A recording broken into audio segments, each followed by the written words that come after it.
Oi, turma, bem-vindos à 13ª videoaula da disciplina de História do Pensamento Econômico 2, do professor Ricardo Luiz Chaves Feijó, no caso, eu.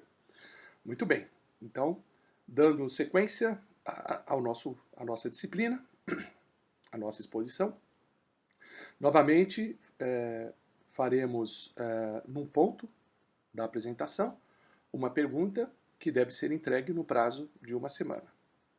Vamos à aula? Muito bem. Essa é a parte 4 do nosso autor Karl Menger, um grande economista austríaco que nasceu no século XIX, em 1840, e faleceu em 1921. Essa é a parte 4. Okay? Teremos 6 partes dedicadas a Menger.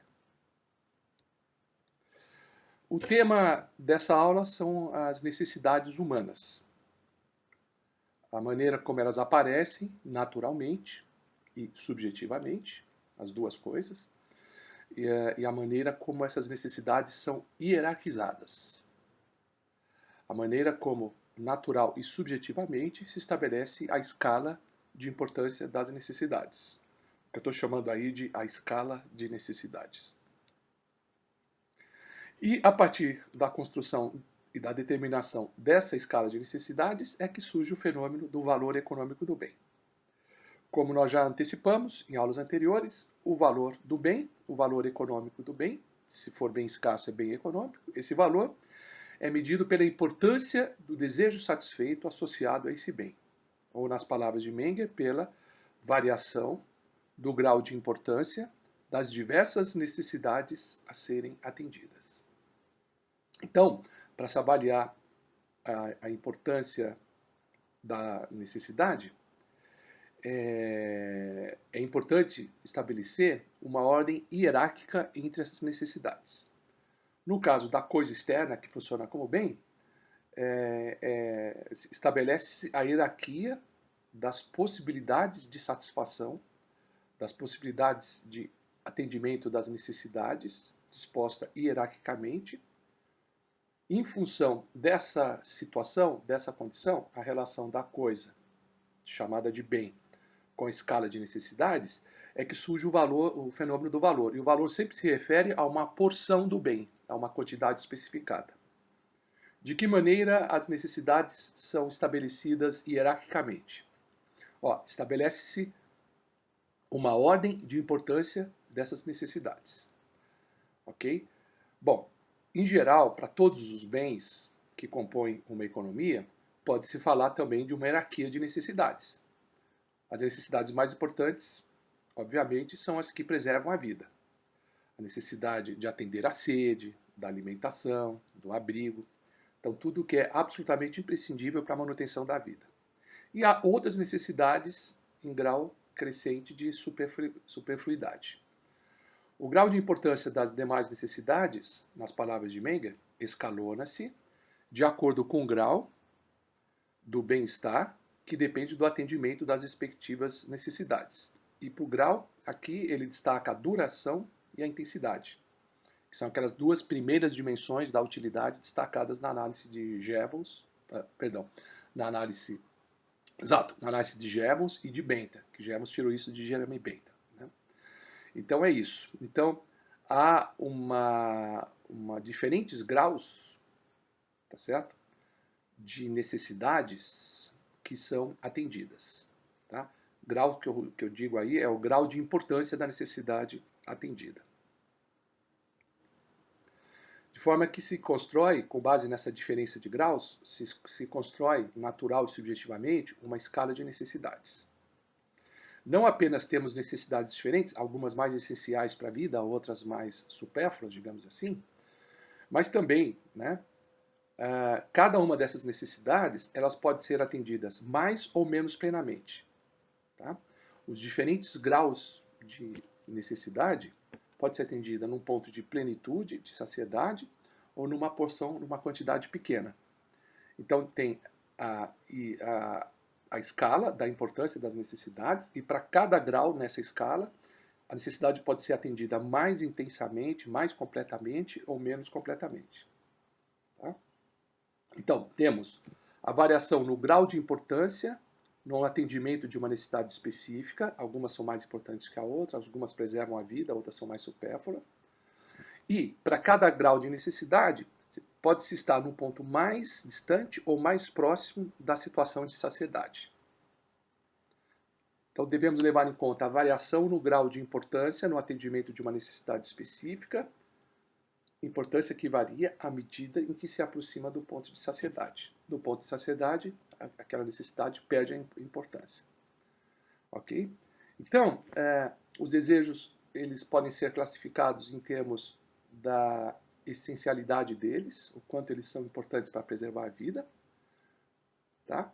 E para um dado bem, né, para um dado tipo de consumo, por exemplo, um pão que pode ter vários usos, ou a água que pode ser usada para beber, para limpar os alimentos, para dar água para o animal, para regar as plantas, para lavar a calçada, para lavar o carro. Então, são vários usos do mesmo bem.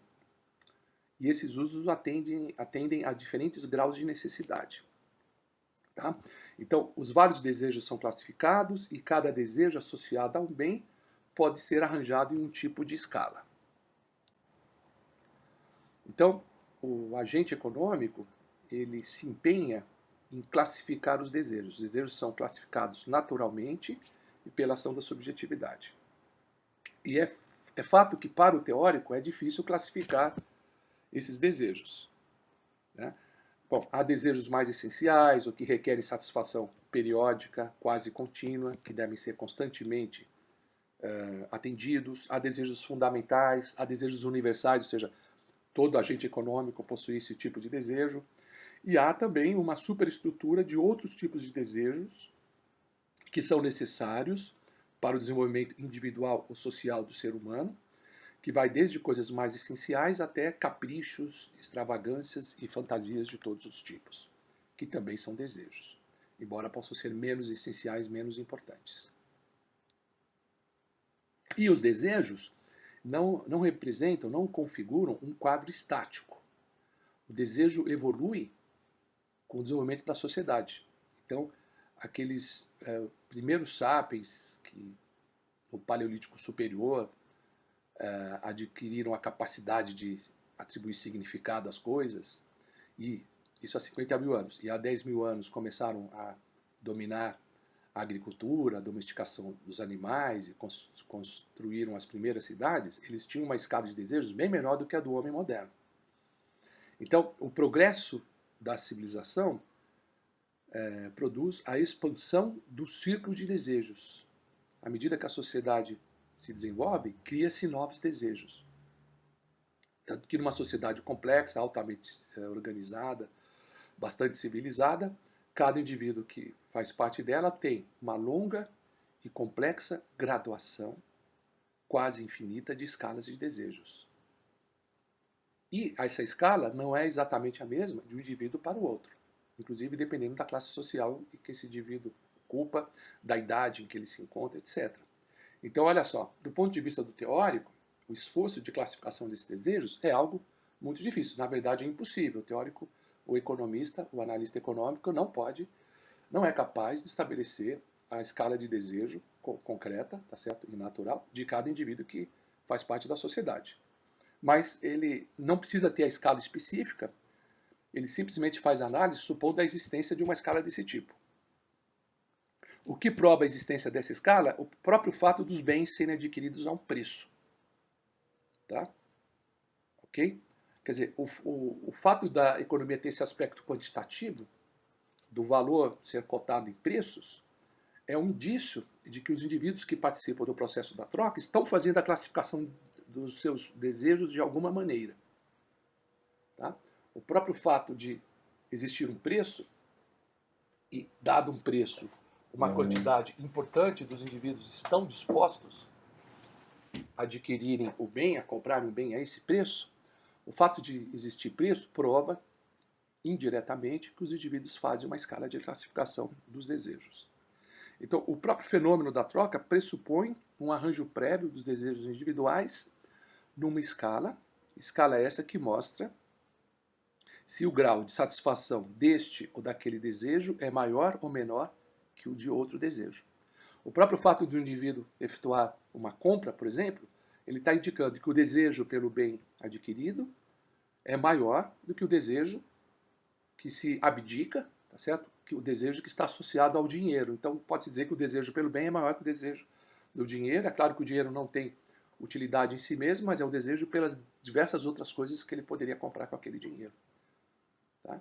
Então, cada ato de troca já aponta uma direção para onde aponta o desejo líquido, né? Ou a direção em que o desejo é mais forte. Então, pode-se associar a cada indivíduo uma escala de desejos.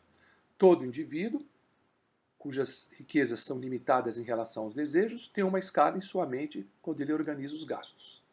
Então, quando o indivíduo raciocina a respeito dos seus gastos, monta a estratégia de gastos, o indivíduo sabe que ele está diante de bens escassos, né? O dinheiro é escasso e os bens que estão disponíveis não estão livremente disponíveis, senão não tem nenhum preço. Os bens são escassos e possuem preços, né? Então, o indivíduo, ele monta uma escala com relação às necessidades, à importância das necessidades atendidas por um bem específico, por um bem econômico específico, né? Um bem que, por ser econômico, ele está disponível em quantidade limitada, é um bem escasso. Então, o organismo, o indivíduo, ele adquire esse bem, ele gasta com ele de uma maneira racional, observando a escala de desejo natural que ele possui. Tá? Então, como que os desejos são classificados? Será que o analista, o economista teórico, ele pode identificar um princípio externo que opere essa classificação, que divida os desejos em classes? Será que existe desejos de necessidades básicas, alimentação, moradia e vestuário? Desejo associado a necessidades de conforto, boa comida, boa roupa. Então não é só mais comer, é comer bem. Uma receita de MasterChef, uma receita espanhola, culinária francesa, uma boa massa italiana, uma roupa de grife. Então, aí é um tipo de desejo diferente do desejo simples de alimentação e vestuário. É o desejo associado à sofisticação, à grife, né? E aí já é um outro ponto da escala de desejos. Aí se chega à escala de desejos de luxúria, os refinamentos, os apetites artificiais da vida, o desejo por boa música, por uma grande obra de arte, um belo quadro, um ótimo filme no cinema. Então, veja, cada indivíduo tem sua escala de desejos, né? Tem indivíduos que são mais voltados para desejos de luxúria, tem outros indivíduos que são mais básicos, estão preocupados ao bom atendimento de maneira saudável dos desejos básicos. Então isso depende da característica da personalidade de cada um, depende da trajetória de vida, depende da influência familiar, a influência social em geral. Evidentemente, o que é básico para o indivíduo, então um bom vinho é básico na minha vida, pode não ter importância e muito menos ser básico para um outro indivíduo que está simplesmente preocupado em atender a sede, né? Então, a própria classificação do desejo entre necessidades básicas, conforto e luxúria varia lentamente de indivíduo para indivíduo. Então, é muito difícil, o ponto é muito difícil para o teórico impor aos agentes, na sua análise, tá certo? Impor uma escala única de desejos. Então, essa escala é natural, subjetiva e individual. O teórico apenas pressupõe a existência de uma escala particular para cada indivíduo. Ele não sabe detalhar o que seria uma escala específica. Ora, então cada indivíduo, rico ou pobre, dependente da sua condição social, faz uma escala de desejo específica. Não adianta postular uma gradação de desejos em classes ou tipos de desejos. Além do mais, os princípios que em cada indivíduo norteiam a escala operam por sanção negativa. O que seria a tal da sanção negativa? Não é baseado na satisfação, mas nas consequências para a vida se o desejo permanecer insatisfeito. Esse é um ponto muito curioso, né? Então, a importância da necessidade satisfeita, na verdade, é a importância da necessidade não satisfeita. É o desconforto da insatisfação. Quer dizer, o Menger ele vê o ato de consumo como o ato que elimina a insatisfação. Algumas satisfações, elas incomodam mais, elas impulsionam o organismo no sentido do atendimento urgente delas. Outras insatisfações, elas podem ser, digamos, pode-se conviver mais facilmente com elas. Tá? Então, mais do que a importância da satisfação, é a importância de se eliminar o desconforto do estado de insatisfação. Tá? Então, a escala é construída assim. Né? Se estabelece o grau de incômodo das várias insatisfações. Quer dizer, existe desejo porque existe insatisfação. Né? É importante atender aquele desejo que produz mais insatisfação. Então, é a ideia da sanção negativa. Olha-se não tanto a satisfação, mas a insatisfação. O desconforto associado à necessidade não atendida, não satisfeita. Bom, antes de continuar a exposição, vamos à questão da aula. É a seguinte: construa uma tabela com a escala de importância das necessidades atendidas pelo mesmo bem homogêneo e mostre como é determinada a alocação de parcelas dele entre diferentes usos e o valor de uma unidade do bem em questão. Essa é a pergunta da aula e eu espero a resposta encaminhada via e-mail no prazo de uma semana.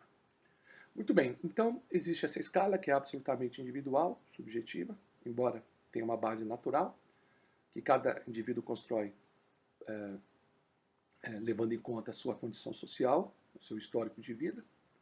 E, dada a escala, os desejos associados a essa escala devem ser satisfeitos, mas satisfeitos de uma certa ordem. Então, dada a escala, o indivíduo procura satisfazer o que são seus desejos mais urgentes, deixando os menos urgentes insatisfeitos.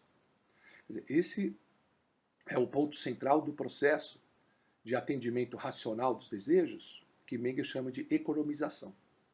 No que consiste essa economização? Atender os desejos mais urgentes, que são de fato mais importantes. Deixar alguns desejos menos urgentes insatisfeitos, porque não se pode satisfazer a todos os desejos, porque os bens são escassos. Então o indivíduo ele deve decidir que desejo deve ser satisfeito prioritariamente e qual deles deve se deixar insatisfeito, porque não se dispõe da quantidade suficiente de bem para atender a todos os desejos. Cada desejo desse está associado a um sentimento de incompletude, de necessidade não satisfeita. Obviamente, um desejo sempre satisfeito ou automaticamente satisfeito deixa de ser um desejo. Então, o desejo está associado à ideia de insatisfação, tá? Algo que não é satisfeito naquele momento. Isso gera desejo. Vamos ao paradoxo do valor. Lembra que em HP1 a gente falava, né, citando Adam Smith ou Davi Ricardo, os clássicos, né, falavam no paradoxo de valor. Então, bem que tem muito valor de uso, tem pouco valor de troca. Quem tem muito valor de troca tem pouco valor de uso. Então, por exemplo, a água tem muito valor de uso, mas pouco valor de troca. O diamante tem pouco valor de uso, mas muito valor de troca. E assim por diante. É o chamado paradoxo do valor, uma relação oposta entre valor de uso e valor de troca. Menger demonstra que isso é um falso paradoxo. Tá? Primeiro, o valor está relacionado com a escala de necessidades, tá? E o valor é determinado no ponto que os desejos podem ser satisfeitos. Primeiro que o valor do bem é o valor de uma porção do bem, né? Então, diferente de Smith e Ricardo, não se pode falar no valor da água, mas o valor de um copo d'água, o valor de uma porção de água, o valor de uma pedra de diamante. Não é o valor de toda a água do mundo e todo diamante do mundo. O valor é valor de porção, né? Então, o valor depende do consumo da porção. Tá? E aí tem que levar em conta o ponto que o desejo é satisfeito. Tá? O ponto da escala em que se encontra. Tá? Pega o bem água. Se a necessidade de água é satisfeita de uma maneira corriqueira, na maioria das situações, é fácil encontrar água para atender a sede, então a água, ela de fato tem pouco valor econômico, e não muito valor econômico. É claro que toda água tem o máximo de valor, porque sem a água o indivíduo morre. Mas eu estou me referindo a uma porção de água. Veja, e a importância de um copo de água depende se o indivíduo está com mais ou menos sede. Obviamente que o indivíduo no deserto atribui grande importância ao copo d'água. E numa situação cotidiana, principalmente esses indivíduos de meia idade, que quase nunca sentem sede, como é o meu caso, a água acaba não tendo tanta importância. E num país como o Brasil, que tem tanta água doce, tá certo? Então, como a água é facilmente obtida e o indivíduo em geral já está satisfeito, não convive com uma situação de muita sede, o valor da água de fato é baixo. E o diamante, que é uma coisa difícil de se encontrar, é difícil de encontrar nas profundezas da Terra, tá certo? O diamante de fato tem muito valor. E tem mais importância econômica para os indivíduos do que a água, porque eu estou comparando toda a água do mundo e todo o diamante do mundo. Certo? Então, o valor tem que ser visto em termos da porção e da situação. Então, não há paradoxo do valor. Ok? Em geral, quem tem muito valor de uso, tem muito valor de troca. Mas como que é determinado esse valor de uso? Não o valor de uso do bem, de todo o bem que existe no mundo, mas o valor de uso de uma porção do bem. Vamos a um caso simples da escala de valor para entender o mecanismo, né? Até porque essa escala pode ser bastante complexa, principalmente quando se coloca diversos bens e a importância comparativa de diversos bens. Os bens podem ser complementares ou substituto no consumo. Então, por exemplo, café com leite tem mais valor do que só café, mais valor de uso que só café e só leite. Porque o café com leite dá uma combinação particularmente agradável para muitas pessoas, né? E assim por diante. Então, quando você olha todas as escalas e todos os bens e a maneira como esses bens se combinam, a tarefa pode ficar bastante complexa. Então, vamos partir na nossa análise de uma escala mais simples. Tá? Dadas as dificuldades de construir uma escala completa de desejos e necessidades, que depende de cada mente, de cada indivíduo, né? Embora haja um princípio de classificação, né?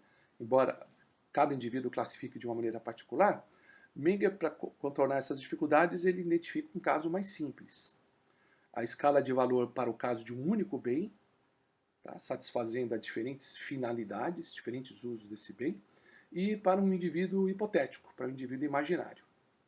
Então, suponha que possa se construir essa escala. Então, veja, embora a escala seja diferente de indivíduo para outro, o princípio que opera essa escala, quer dizer, o mecanismo de satisfação dos vários desejos é o mesmo para todos os indivíduos. Então, é mais esse mecanismo, esse princípio de satisfação que Menger quer identificar nesse exercício. E isso é universal.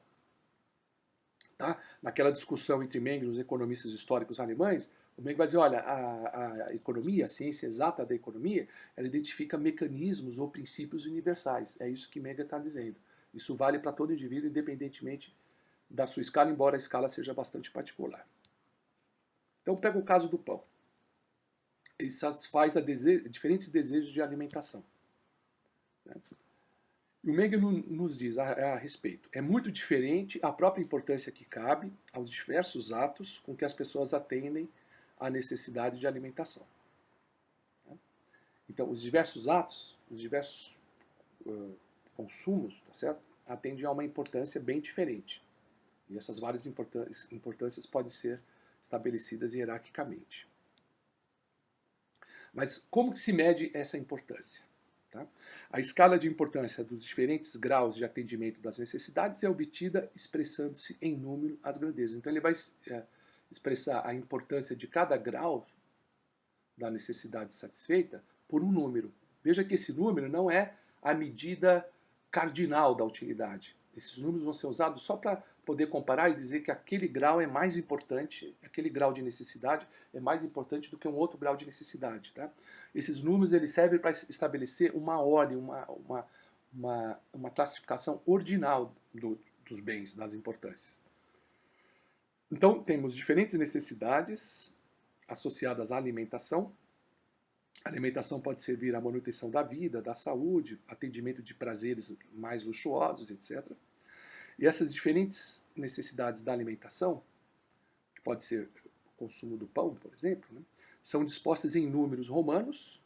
Tá? O tipo de necessidade aparece em número romano e o grau de importância de cada atendimento dentro de um tipo de necessidades é classificado por números inteiros de 0 a 10, os chamados números arábicos. Na verdade, não são arábicos, né? Mas esses números eles são persas arábicos, parece. Né? Então, esses números arábicos que a gente chama de 0 a 10, tá? São por algarismos e outros por números romanos. Esses números arábicos expressam a importância decrescente de atos sucessivos de atendimento de cada necessidade. Porque o indivíduo parte de um estado de insatisfação, de carência, e vai se aproximando do ponto de saciedade. À medida que ele se aproxima do ponto de saciedade, a importância, né, da necessidade, do grau da necessidade satisfeita, se torna cada vez menor. Então tem diferentes tipos de necessidades, representado por números romanos, e a importância das necessidades, o grau da necessidade, representado por números arábicos. Qual o significado desses números? Bom, será que se pode comparar números entre diferentes colunas? O número representa a cardinalidade da utilidade, a medida cardinal da utilidade? Não. Os números são introduzidos apenas para indicar ordens de importância. Tá? Embora Menger não seja absolutamente preciso quanto ao significado desses números, os especialistas, os comentadores atuais, consideram Menger um ordinarista, não um cardinalista. Quer dizer, a teoria da utilidade dele é ordinal. A utilidade é um construto teórico apenas para indicar um ordenamento, tá? Apenas para classificar a importância relativa dos bens, não para atribuir um grau absoluto de importância das necessidades. Não é uma medida quantitativa. Tá? É uma medida ordinal. O importante é o indivíduo ser capaz de estabelecer a escala de importância dos bens. Muito bem. E agora, a estratégia de economização. E é interessante, quer dizer, que sai dessa estratégia um princípio racional, digamos assim, que o indivíduo vai maximizar a satisfação.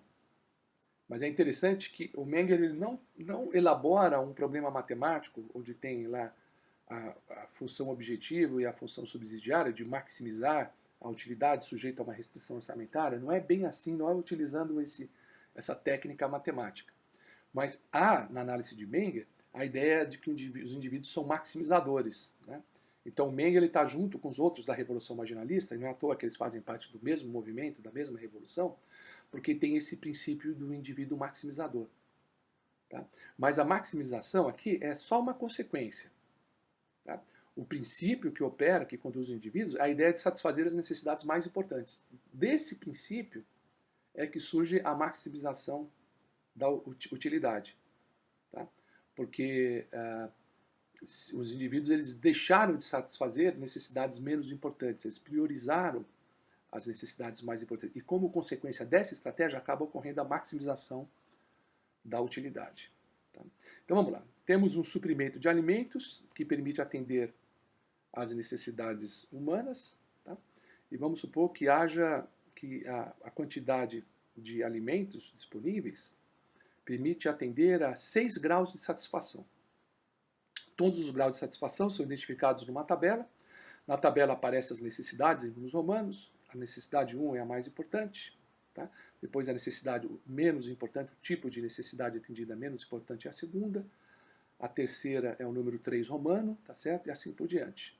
Então, você pega, por exemplo, a água. A necessidade mais importante é a sede, é a 1. A segunda necessidade mais importante é lavar os alimentos, a 2. A terceira necessidade mais importante é lavar o corpo, a higiene pessoal, 3. A quarta necessidade mais importante é dar água para o cachorrinho, 4. A quinta necessidade mais importante é dar banho no cachorro, 5. A sexta necessidade mais importante é regar as plantas, 6, e assim por diante. Então são tipos de necessidade, tá certo? Você estabelece uma escala de importância entre elas. E para cada tipo de necessidade, a ordem, representada por algarismos, né? A ordem que essa necessidade é satisfeita, o quanto ela se aproxima do ponto de saciedade. Tá? Então vamos supor que o indivíduo ele tenha uma escala de necessidade do alimento ou da água e disponha de 6 porções. Tá? Qual é a maneira mais, digamos, econômica? O termo é esse, né? A maneira mais econômica de alocar esses bens no consumo. Aqui está a famosa tabela de Menger. Né? Ali estão os números romanos. Então, a primeira necessidade, água para beber. 10, 9, 8, 7, 6 até 0. O que é isso? Isso aí é a importância, tá certo? Da porção atendida associada a essa necessidade. Então, 10 é a importância do primeiro copo d'água, 9 é do segundo copo d'água, 8 do terceiro e assim por diante. Tá? O algarismo romano 2 é o segundo uso da água, a água para lavar os alimentos. Não começa com 10, começa com 9. Por que começa com 9? Porque essa necessidade é menos importante. Então, a primeira porção é menos importante. Porque a água é mais importante para beber. Então começa com 9. Aí, à medida que se aproxima da saciedade, vai diminuindo. Né? 9, 8, 7, 6. Terceiro uso, água para limpar os alimentos. Começa com a importância 8, porque esse uso não é tão importante quanto o uso primeiro e segundo. Começa com 8, depois, à medida que se aproxima da saciedade, vai diminuir. Então, se dispormos de 6 porções, 6 copos de água, por exemplo, qual é a maneira mais racional? Primeiro o 10, um 10, depois um 9, é indiferente, né? Ou 2 9, quer dizer, a segunda porção da água para beber ou a primeira porção da água para limpar os alimentos. Faz qualquer uma dessas alocações. A terceira vai ser uma dessas duas.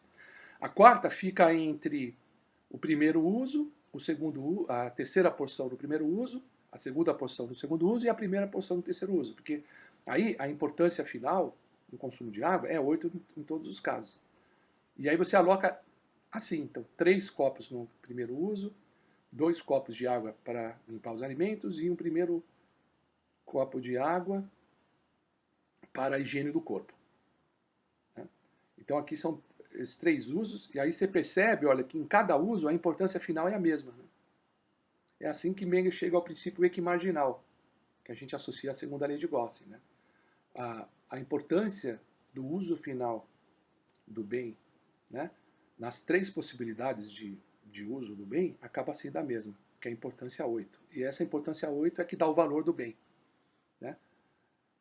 Então vamos lá. Então, o indivíduo economizador procura igualar todas as margens dentre as necessidades atendidas. E com isso ele acaba maximizando a satisfação. Então, o indivíduo iguala as satisfações marginais em cada desejo. Tá? Então, para um bem que satisfaz diferentes tipos de desejos, todos os desejos concretos são satisfeitos com o mesmo nível de importância. Essa é a lógica do processo de economização. Vamos avaliar a solução de Mengele. Uma solução clara, correta, tá? Uma solução muito simples, válida para um único bem com vários usos. Obviamente que a análise seria muito mais complexa e haveria outros princípios se fossem vários bens com diferentes usos. Tá?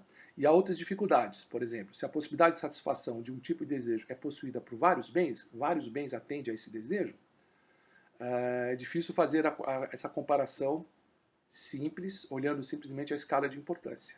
Até porque, na prática, os indivíduos fazem a comparação na alocação da renda. Né?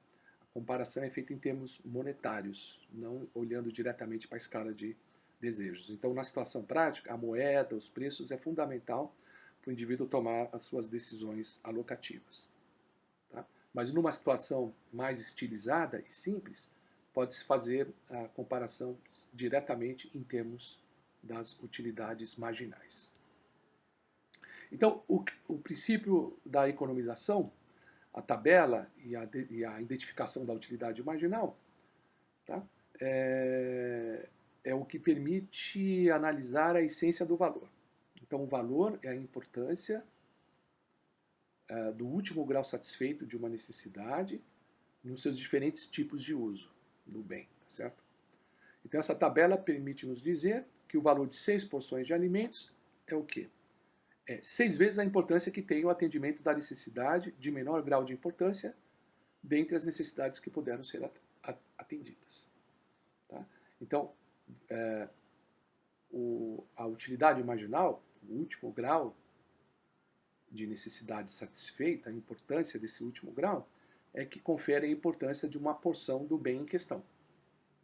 E dado um estoque desse bem, né, o valor do estoque como todo, é essa importância marginal vezes o número de unidades. Então, a última porção de necessidade satisfeita, ou seja, que não seria atendida se a quantidade disponível fosse reduzida, fornece o valor de cada porção parcial do bem que a pessoa ainda dispõe. Esse valor da porção parcial vezes o número de unidades no estoque disponível do bem dá o valor total do bem associado àquele estoque. Tá? E com isso se resolve completamente o paradoxo do valor. Tá? Então, o diamante tem grande valor porque atende a necessidades que são muito importantes. Tá? Necessidades que são atendidas pelo diamante. Então, dar uma pedra, um anel de diamante de noivado para a pessoa amada. Então, isso tem grande importância na vida, etc. Né? Então, essa é a importância do valor. Vai dar um copo de água para a pessoa amada. Você vai perceber que a água, de fato, tem menos importância do que o diamante. Né? Então, esse exemplo meio cômico serve para ilustrar que, quando se fala em valor, deve-se levar em conta a a porção e a circunstância, né? A circunstância também é importante, inclusive nesse meu exemplo do presente para a pessoa amada. Então, é isso. Tá? Essa é a análise de Menger, muito interessante sobre o problema do valor. Note que o valor diz respeito a uma porção, diz respeito à escala natural de necessidades e à situação. Tá? Existe o valor porque existe previamente, em cada mente individual, uma escala de necessidades que não é arbitrária, não é construída a bel prazer, tá certo? Tem uma base natural. Tá? O indivíduo ele pode cometer erros na alocação do bem, ele pode fazer uma avaliação equivocada do grau de importância dessas necessidades, mas isso leva o indivíduo a repensar a sua escala e a perceber essa escala de uma outra maneira, mas não a criar arbitrariamente essa escala, porque a escala tem uma base natural. Tá certo? Existe uma escala natural e o indivíduo também pode cometer alguns erros na avaliação dessa escala. Tudo isso faz parte do processo econômico. Ok? Então, esse é o tema da aula e é o que tínhamos a dizer sobre o valor e a escala de necessidades. Tá bom? Um ótimo trabalho.